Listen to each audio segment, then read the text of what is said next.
नमस्कार दोस्तों, स्वागत है आप सभी का एक बार फिर से आपके अपने चैनल आर्ट स्टडी फाइंड पर। दोस्तों, आज के इस वीडियो में हम लोग देखेंगे जियोग्राफी के टॉप 50 मोस्ट इम्पॉर्टेंट क्वेश्चन, जो कि एग्ज़ाम के दृष्टिकोण से बहुत ही ज़्यादा महत्वपूर्ण हैं। और दोस्तों, इसमें से मैक्सिमम क्वेश्चन कई बार एग्जाम में पूछे जा चुके हैं। तो चलिए दोस्तों, ज़्यादा विलंब ना करते हुए इस वीडियो को स्टार्ट करते हैं। तो दोस्तों, हमारा पहला क्वेश्चन है, भारत का सबसे लंबा राष्ट्रीय राजमार्ग कौन सा है? तो दोस्तों, इसका आंसर है, भारत का सबसे लंबा राष्ट्रीय राजमार्ग है NH-44। NH-44 जो है भारत का सबसे लंबा राष्ट्रीय राजमार्ग है। और दोस्तों, यह जो है जम्मू कश्मीर के श्रीनगर से शुरू होता है और तमिलनाडु के कन्याकुमारी पर समाप्त होता है। इसकी कुल लंबाई आपको ध्यान रखना है, इसकी कुल लंबाई जो है 3745 किलोमीटर है। तो दोस्तों, इसका आंसर हो जाएगा NH-44। इसके बाद भारत का सबसे बड़ा कॉफ़ी उत्पादक राज्य कौन सा है? तो दोस्तों, भारत का सबसे बड़ा कॉफ़ी उत्पादक राज्य है कर्नाटक, जो कि भारत का कुल 53% यानी 53% कॉफ़ी उत्पादित करता है। उसके बाद केरल का नंबर आता है जो 28% और तमिलनाडु जो है 11% उत्पादन करता है। आगे देखते हैं, निम्नलिखित में से भारत का सबसे कम ऊंचाई वाला क्षेत्र कौन सा है? दोस्तों, इसका आंसर है कुट्टानाद।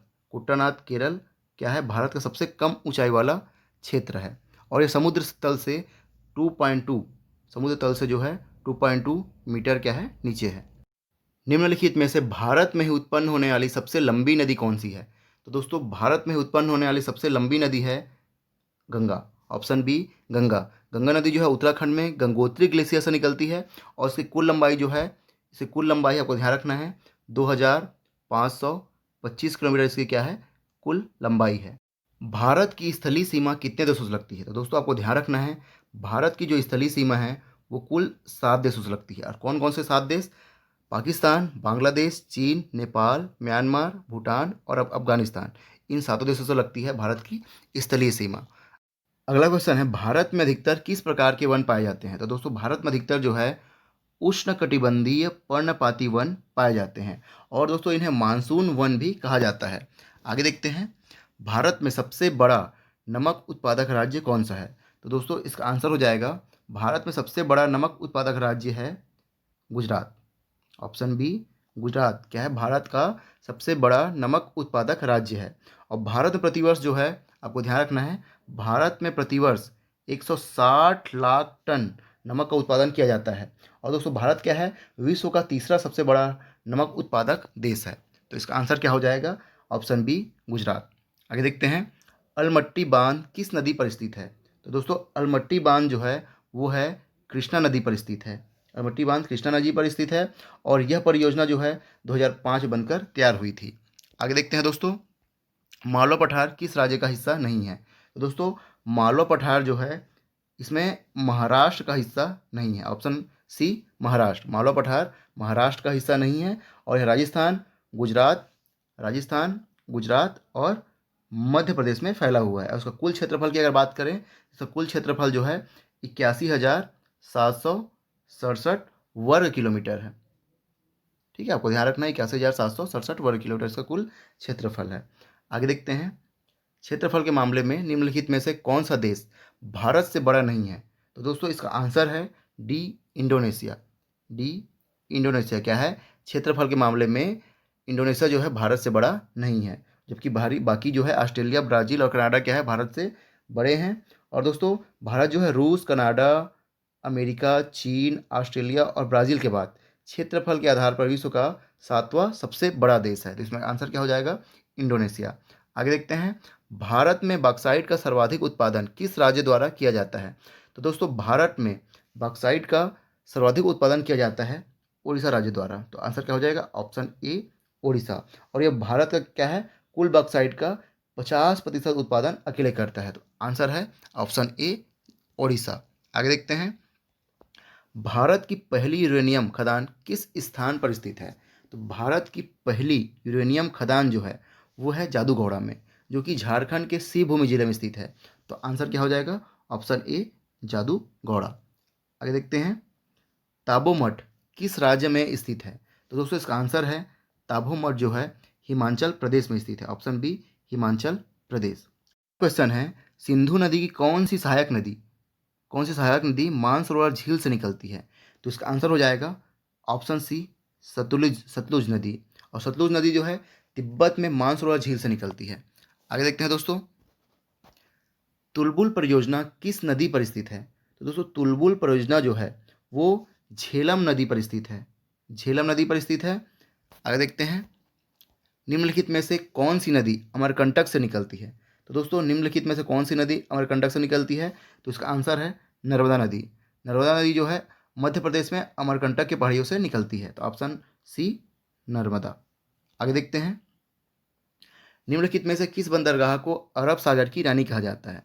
तो दोस्तों इसका आंसर हो जाएगा केरल का कोच्चि बंदरगाह। केरल का कोच्चि बंदरगाह को क्या कहते हैं? अरब सागर की रानी कहा जाता है और यह एक प्राकृतिक बंदरगाह है। उसके बाद पौधे के विकास के लिए सर्वोत्तम मृदा कौन सी होती है? तो दोस्तों आपको ध्यान रखना है, पौधे के विकास के लिए सर्वोत्तम मृदा होती है दोमट मिट्टी, ऑप्शन सी दोमट मिट्टी। क्यों? क्योंकि इसमें जल संचय की क्षमता अधिक होती है और इसमें पर्याप्त मात्रा में खनिज पाए जाते हैं जो कि पौधे के विकास के लिए जरूरी होते हैं। आगे बढ़ते हैं, 1 घंटे के अंतर के लिए कितने देशांतर की आवश्यकता होती है? तो दोस्तों इसका आंसर है 15 डिग्री, ऑप्शन बी 15 डिग्री की आवश्यकता होती है। उसके बाद महाराष्ट्र सरकार द्वारा बनाया जा रहा अति विवादित बबली प्रोजेक्ट किस नदी पर स्थित है? तो दोस्तों इसका आंसर हो जाएगा ऑप्शन सी गोदावरी नदी पर स्थित है। और दोस्तों इस प्रोजेक्ट पर क्या है, जल के बंटवारे को लेकर महाराष्ट्र, आंध्र प्रदेश और तेलंगाना के बीच विवाद चल रहा है। अगला क्वेश्चन है, सतमाला पहाड़ियाँ किस राज्य में स्थित है? तो दोस्तों आपको ध्यान रखना है, सतमाला पहाड़ियाँ जो है महाराष्ट्र के नासिक में स्थित है, तो इसका आंसर हो जाएगा ऑप्शन सी महाराष्ट्र राज्य में स्थित है। भारत की सर्वाधिक सीमा किस देश के साथ लगती है? तो दोस्तों आपको ध्यान रखना है, भारत की सर्वाधिक सीमा लगती है ऑप्शन सी बांग्लादेश के साथ, और बांग्लादेश के साथ भारत की थल सीमा की कुल 4096.7 किलोमीटर लगती है, 4096.7 किलोमीटर। भारत में कच्चे नमक का सर्वाधिक उत्पादन किस राज्य द्वारा किया जाता है? तो दोस्तों भारत में कच्चे नमक का सर्वाधिक उत्पादन किया जाता है ऑप्शन डी कर्नाटक राज्य द्वारा। मैं आपको बता दूं कि कर्नाटक में भारत के कुल उत्पादन का 60% कच्चा नमक उत्पादित किया जाता है। भारत के किन 2 राज्य में थोरियम पर्याप्त मात्रा में पाया जाता है? तो दोस्तों इसका आंसर है केरल व राजस्थान। केरल व राजस्थान में क्या है, इन 2 राज्यों में थोरियम पर्याप्त मात्रा में पाया जाता है। और भारत में थोरियम का भंडार लगभग 3 लाख, आपको ध्यान रखना है, लगभग कितना है, 3,60,000 टन है, जो कि विश्व के कुल भंडार कितना है, विश्व के कुल भंडार का है 25%। आगे देखते हैं, मालवा पठार मुख्य रूप से किन राज्यों में स्थित है? तो मालवा पठार जो है मुख्य रूप से मध्य प्रदेश, गुजरात और राजस्थान, मध्य प्रदेश, गुजरात और राजस्थान में स्थित है। और यह पठार लगभग, आपको ध्यान रखना है, यह पठार लगभग 81,767 वर्ग किलोमीटर फैला हुआ है। आगे देखते हैं दोस्तों, भारतीय वन अनुसंधान संस्थान किस स्थान पर स्थित है? तो दोस्तों भारतीय वन अनुसंधान संस्थान जो स्थित है वो है देहरादून में, ऑप्शन बी देहरादून में, जो कि उत्तराखंड में है, स्थित है, और इसकी स्थापना हुई थी 1906 में। उसके बाद अमरावती जलाशय भारत के किस राष्ट्रीय उद्यान में स्थित है? तो दोस्तों आपको ध्यान रखना है, अमरावती जलाशय जो है भारत के इंदिरा गांधी वन्य जीव अभ्यारण्य में स्थित है। और दोस्तों हाल ही में इसका नाम बदलकर अनामलाई टाइगर रिजर्व रखा गया है, तो आपको ध्यान रखना है ऑप्शन ए इंदिरा गांधी वन्य जीव अभ्यारण्य। आगे देखते हैं, निम्नलिखित में से भारत में कौन सा स्थान केसर के उत्पादन के लिए प्रसिद्ध है? तो दोस्तों इसका आंसर है जम्मू कश्मीर। जम्मू कश्मीर क्या है, केसर के उत्पादन के लिए प्रसिद्ध है। अगला है, पोर्ट ब्लेयर किस द्वीप पर स्थित है? तो दोस्तों पोर्ट ब्लेयर जो है दक्षिणी अंडमान द्वीप पर स्थित है। और दोस्तों पोर्ट ब्लेयर जो है अंडमान निकोबार द्वीप समूह की राजधानी भी है और यह दक्षिणी अंडमान द्वीप पर स्थित है। आगे देखते हैं, कपास की खेती के लिए कौन सी मिट्टी उपयुक्त होती है? तो दोस्तों कपास की खेती के लिए जो मिट्टी जो है उपयुक्त होती है वो है काली मृदा। ठीक है, अब भारत में कपास की खेती मुख्य रूप से कहाँ की जाती है? महाराष्ट्र, गुजरात और आंध्र प्रदेश में की जाती है, जिसके लिए कौन सी मिट्टी उपयुक्त है? काली मिट्टी। अगला है, अरुणाचल प्रदेश और सौराष्ट्र के बीच समय का अंतर कितना है? तो दोस्तों अरुणाचल प्रदेश और सौराष्ट्र के बीच जो समय का अंतर है वो है 2 घंटे का। ठीक है, ऐसा क्यों है?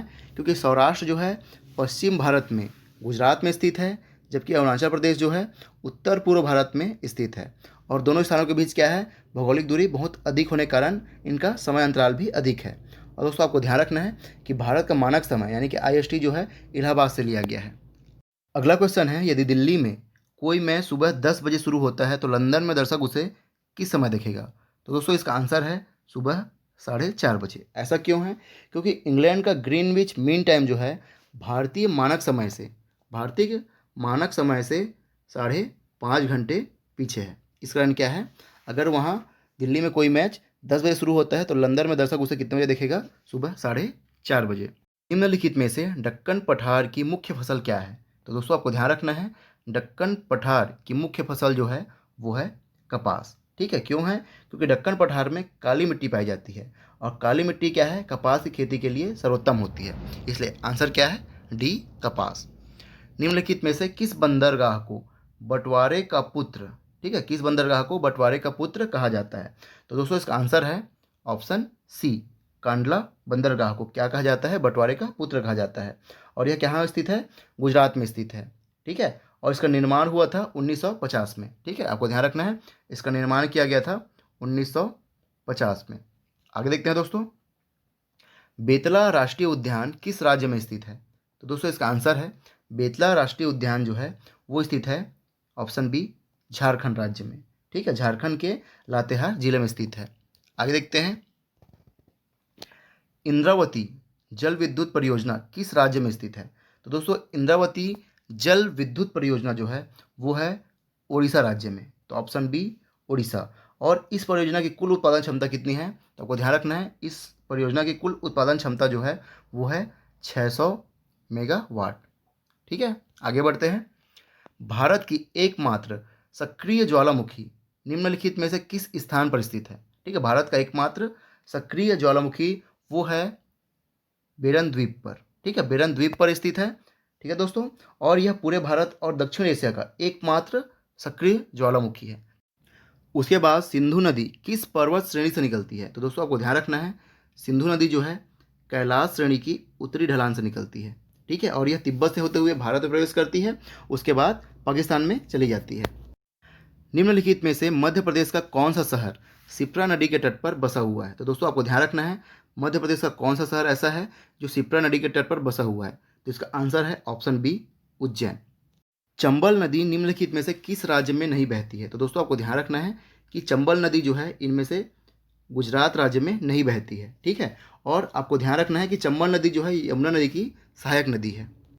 निम्नलिखित में से कौन सा शहर उष्ण जोन में नहीं आता है? दोस्तों आपको ध्यान रखना है कि जयपुर जो है उष्ण जोन में नहीं आता है। और उष्ण जोन है क्या? तो उष्ण जोन जो है कर्क रेखा और मकर रेखा के बीच के क्षेत्र को उष्ण जोन कहा जाता है। उसके बाद भारत में सर्वाधिक हीरे की खदान किस क्षेत्र में स्थित है? तो दोस्तों इसका आंसर है मध्य प्रदेश और आंध्र प्रदेश। ऑप्शन सी, मध्य प्रदेश और आंध्र प्रदेश में भारत में सर्वाधिक हीरे की खदान किस क्षेत्र में स्थित है? तो मध्य प्रदेश और आंध्र प्रदेश में। और दोस्तों मैं आपको बता दूं कि 1726 तक जो है भारत विश्व का एकमात्र हीरा उत्पादक देश था। और भारत में प्रतिवर्ष वर्तमान में लगभग कितना 40,000 कैरेट हीरा उत्पादित किया जाता है। आगे बढ़ते हैं दोस्तों, मानस नदी किसकी सहायक नदी है? तो दोस्तों इसका आंसर है ब्रह्मपुत्र नदी। मानस नदी जो है ब्रह्मपुत्र नदी की सहायक नदी है। और मानस नदी जो है असम और भूटान में बहती है और इसकी कुल लंबाई आपको ध्यान रखना है, इसकी कुल लंबाई जो है वो है 376 किलोमीटर। आगे बढ़ते हैं, भारत में नूनमती नामक स्थान किस लिए प्रसिद्ध है? तो दोस्तों भारत में जो है नूनमती नामक स्थान जो है वो प्रसिद्ध है पेट्रोलियम उद्योग के लिए। ठीक है, नूनमती कहाँ है? असम के गुवाहाटी में स्थित है। आगे देखते हैं, चमेरा बांध किस राज्य अथवा केंद्र शासित प्रदेश में स्थित है? तो दोस्तों चमेरा बांध जो है वो स्थित है हिमाचल प्रदेश में। ठीक है, ऑप्शन सी, हिमाचल प्रदेश में स्थित है चमेरा बांध। ठीक है, और यह क्या है? हिमाचल प्रदेश के चंबा जिले में स्थित है। और साथ ही साथ यह बांध जो है रावी नदी पर बनाया गया है। ठीक है, इसकी उत्पादन क्षमता कुल जो है वो है 1100 मेगावाट। ठीक है, 1100 मेगावाट इसकी कुल उत्पादन क्षमता है। और किस नदी पर बनाया गया है? रावी नदी पर। आगे बढ़ते हैं। राजस्थान के कुल क्षेत्रफल का कितना प्रतिशत हिस्सा थार मरुस्थल में स्थित है? तो दोस्तों इसका आंसर है 60% हिस्सा। ठीक है, राजस्थान का कुल 60% हिस्सा जो है थार मरुस्थल में स्थित है। इसके बाद हीराकुंड जल विद्युत परियोजना किस नदी पर स्थित है? तो दोस्तों हीराकुंड जल विद्युत परियोजना जो है महानदी पर स्थित है। आंसर क्या हो जाएगा? Option C, Mahanadi. और हीराकुंड बांध जो है उड़ीसा में महानदी पर बनाया गया है दोस्तों, और यह विश्व का सबसे बड़े बांध में से एक है। साथ ही साथ आपको ध्यान रखना है इसका निर्माण कब हुआ था। इसका निर्माण शुरू हुआ था 1948 में। ठीक है, 1948 में इसका निर्माण शुरू हुआ था और यह बनकर तैयार हुआ था 1957 में। ठीक है, आगे बढ़ते हैं। भारत में किस राज्य द्वारा रबड़ का उत्पादन सबसे अधिक किया जाता है? दोस्तों भारत में रबड़ का उत्पादन किया जाता है सबसे अधिक, वो है केरल राज्य में। ठीक है, ऑप्शन बी, केरल राज्य में भारत के कुल रबड़ उत्पादन का 90% उत्पादन कहाँ होता है? केरल में किया जाता है। आगे बढ़ते हैं दोस्तों। पवन ऊर्जा तकनीकी केंद्र किस स्थान पर स्थित है? तो पवन ऊर्जा तकनीकी केंद्र जो है वो स्थित है चेन्नई में। ठीक है, और इसकी स्थापना हुई थी सन 1998-99 में इसकी स्थापना की गई थी। उसके बाद गन्ना उत्पादन में भारत का विश्व में कौन सा स्थान है? तो दोस्तों आपको ध्यान रखना है, गन्ना उत्पादन में भारत का विश्व में स्थान है दूसरा, ऑप्शन बी, दूसरा स्थान है भारत का विश्व में गन्ना उत्पादन में। ठीक है, और पहला स्थान किसका है? तो पहला स्थान है ब्राज़ील का। तो दोस्तों उम्मीद है आपको ये वीडियो पसंद आई होगी। अगर आपको ये वीडियो पसंद आती है तो लाइक ज़रूर करें और अपने दोस्तों में ज़्यादा से ज़्यादा शेयर करें ताकि वो भी इस वीडियो का लाभ उठा सके। और आप चाहें तो हमारे चैनल को सब्सक्राइब भी कर सकते हैं ताकि इस तरह की वीडियो आपको हमेशा मिलती रहे। धन्यवाद।